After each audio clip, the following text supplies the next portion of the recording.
Welcome to The Last Breakfast. Please enjoy the video. In this video, I will explain how to study basic electrical engineering. Begin by mastering the core principles that form the bedrock of all electrical systems. Focus on Ohm's law, which describes the relationship between voltage, current, and resistance, and Kirchhoff's laws for analyzing circuit behavior. Understanding these foundational concepts, along with basic components like resistors and capacitors, is absolutely crucial for building a strong knowledge base in this field.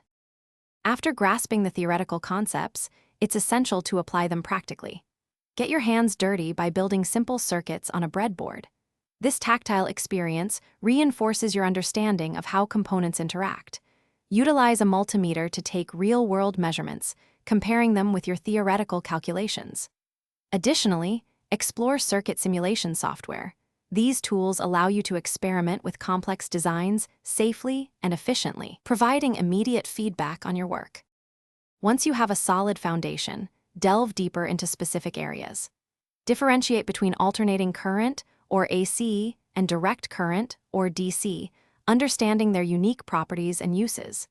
Investigate passive components such as capacitors and inductors, recognizing their importance in filtering and energy storage applications.